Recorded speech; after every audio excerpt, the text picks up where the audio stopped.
Hey, it's Nikki Thompson, and you're listening to Tea with Nikki, embracing your sexual energy. And today on the podcast, I'm going to be discussing all things about orgasms and habits and how they relate. I know it's a bit different. So before I get into that, I just want to acknowledge everyone who's listening right now. I am so honored that you are supporting me in this journey, and I'm so grateful that you are getting something out of this podcast and continue to listen and support it. I have been receiving so many messages, and it just makes me so excited to hear that women are coming on this journey as well, and that I can support and share my own experiences, because that's what we love about listening to great podcasts, is hearing the behind the scenes, all of that kind of good stuff. So thank you so much. I just really appreciate all of the support for the podcast.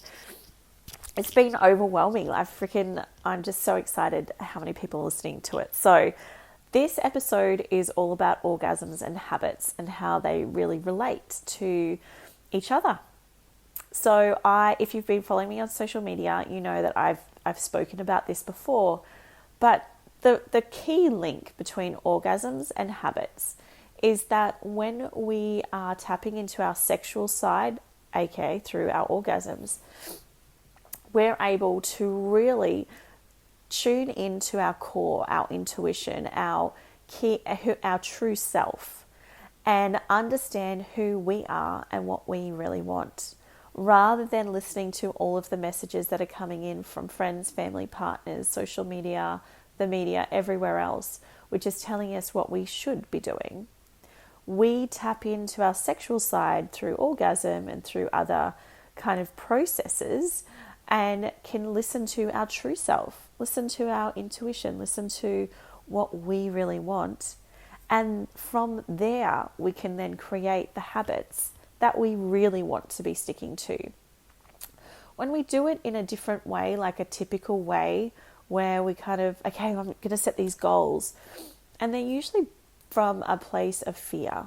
They're usually from a place of disgust, often, with our current situation. They're usually from a place of feeling like we're not good enough, and so therefore I need to lose weight, or I need to have more money, or I need to have a better job, or I need to have a cleaner home, or I need to parent better, whatever it is. We're usually coming from a space of not being good enough. And when we try and create habits from that space, it's like trying to drive a car with the handbrake still on. It's fucking hard, because it's not meant to be like that. You're not meant to drive a car with the handbrake on. You're not meant to try and force yourself to create habits that at your core you don't really want. At my core, I want to be fit and healthy. Do I want to be a size 6? I couldn't care less. I want to have a fit, healthy, energetic body. And the size doesn't really matter. I want to be able to run around with my children. I want to be able to have the energy so I'm not falling asleep at lunchtime every day, which was happening on occasion, more than on occasion, I'm not going to lie here. This is a safe space. And I realized that I needed to sort that out for the energy, for the health of my body, rather than a disgust for my body post-pregnancy, post having 3 children. I wanted to I am creating a body that is confident, that I can do the courageous things that I want to do with my life, because this is the only body I have. And when I started changing my habits and implementing new positive habits, coming from that space out of full love and respect for this body, it's actually quite easy to eat well. It's actually quite easy to go for a walk every morning. I don't really think about it, because for me, I fucking love myself. I love my body. And even just hearing that might trigger some people, because usually, and back in high school, if it was an insult, oh, you love yourself too much. That was an insult. Whereas now this is our goal. It's, we're so disconnected from ourselves that we don't often love ourselves. And we see that as an insult to somebody, or as no, that's not right. You shouldn't love yourself. And that's not okay. That's not what we teach our children. That's not how we would treat a partner or your best friend. If we love our best friend, we want the best for them. We want the best for them. And the thing is that obviously we're not going to tell our best friend what to do, but you can tell yourself what to do. And that's what we're talking about when we see the connection between orgasms and habits. We want to be able to tap into our sexual side so that we can then create or decide on what habits we want in our life based from this love and compassion and cherishing our physical bodies, and also for understanding what direction we're heading in. What kind of life do we want? Do we want to start a business? Do we want to start a podcast? Do we want to have more fun in our lives? Do we want to get into great shape so that we can be our best version of ourselves? Do we want to travel? Do we want to get a better job? Do we want to earn more money? Do we want to save more money? All of these things that we want will be coming from a place of love and respect for ourselves rather than what we think we should be doing. We've been shooting all over our lives since we were little girls. And we don't want to do that anymore. So this is the real connection between orgasms and habits.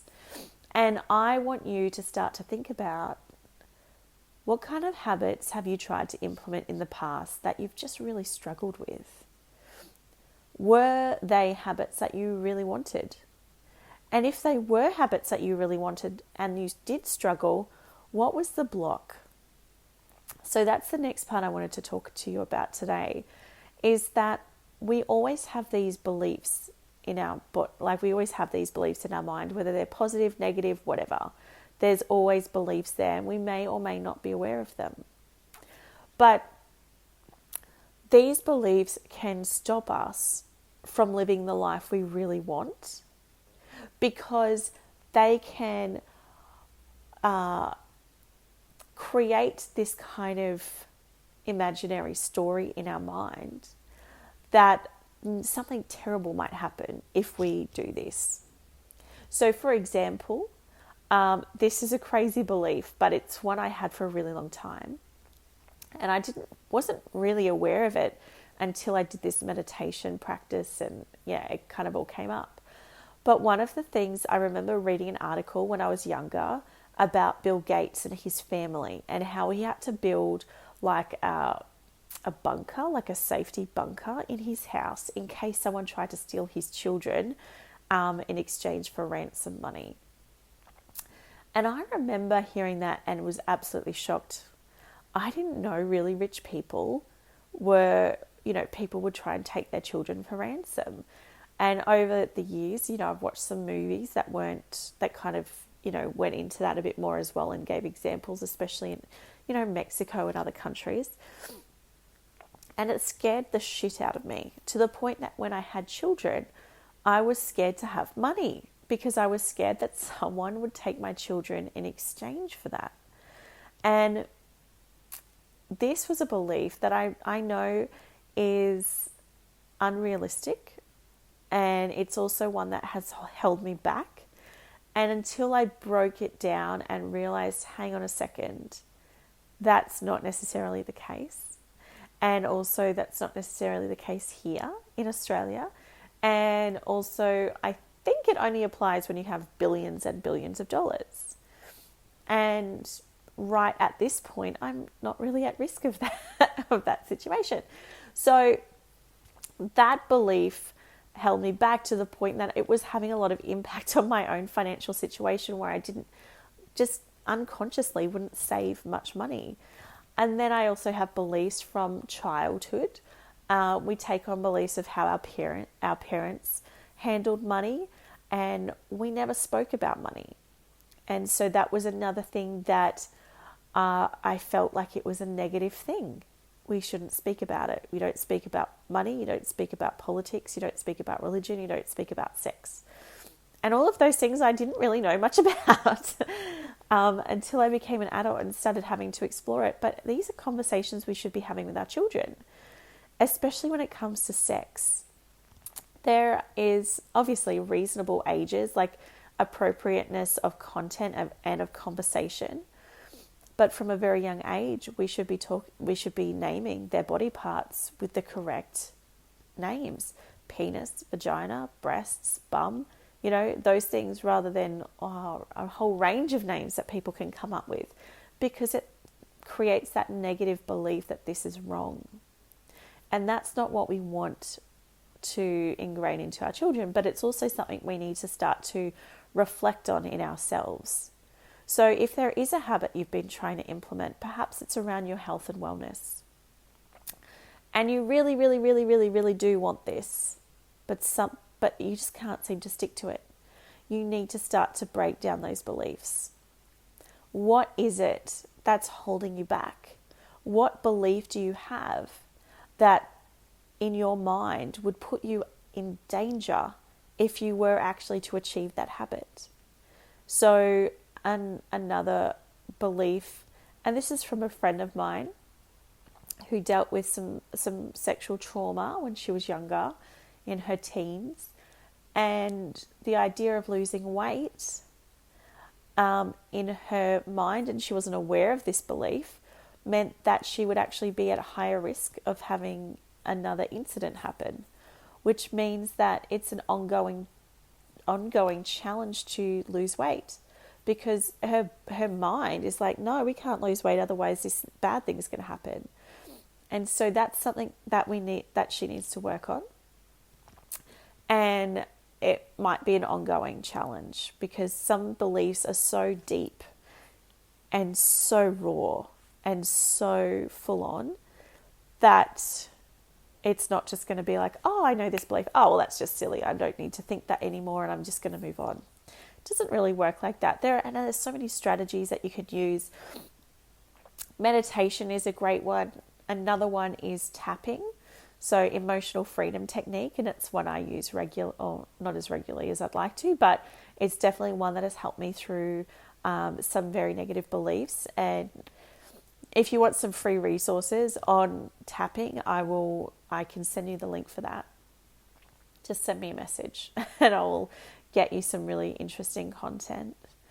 And these are the types of things that we need to be working through. The message out there that you just need to stick to your habits, work on them, work hard, is so not true. There's a whole layer, many layers that we need to work through. I do go into depth in my course, She's on Fire, which, again, if you want that link, let me know. And in the course, I go through breaking down your beliefs and understanding what they are and how to start to work through them, identifying what it is that we do really want, and then we start to work on a practice of tapping into our sexual side. And then we start to work on the habits that we want to create and how to stick to them. So seeing a title, Orgasms and Habits, would be like, what the fuck? Like, what is that? How is that even connected?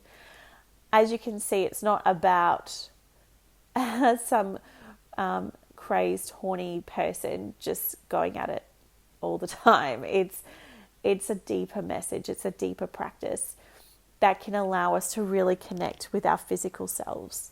And that is what Orgasms and Habits are all about. And that's what I'm going to be this is what I talk about all the time. And this is a practice that I want you to start thinking about. What habits do you really want, and where are those habits kind of stemming from? Do you really want them, or is it something that you feel like you should be doing? And if you can't stick to it, what beliefs are holding you back from achieving that habit? So that's where we're going with this. Now, before we finish up, I'm just letting you know that over the next, from Monday 27th to Wednesday 29th, I'm actually opening up my membership program. It's a monthly membership where we will be going in to a masterclass all together every month.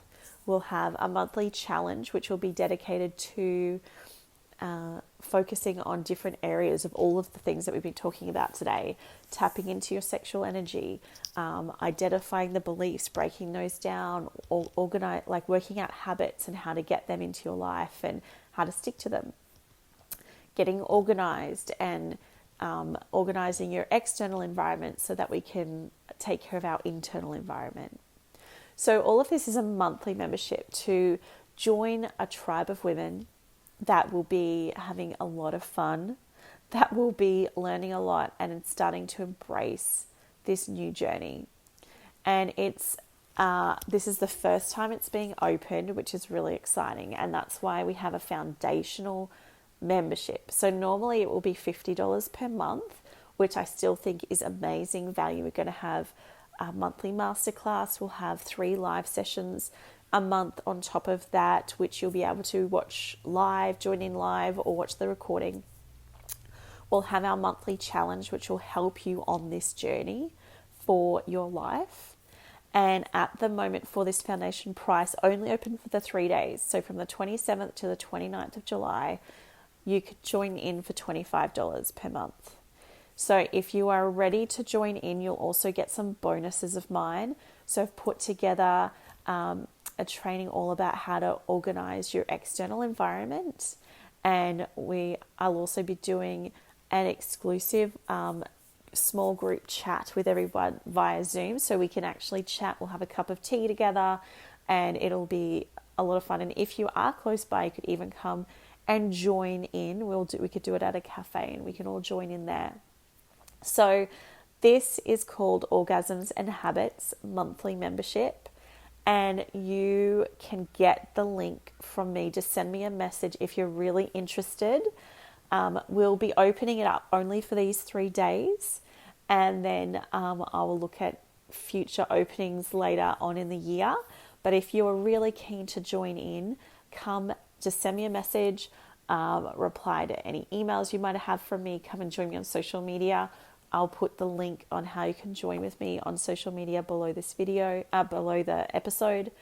And I would love to have you come and join in. So our monthly masterclass, you'll be able to ask questions and join in the conversation.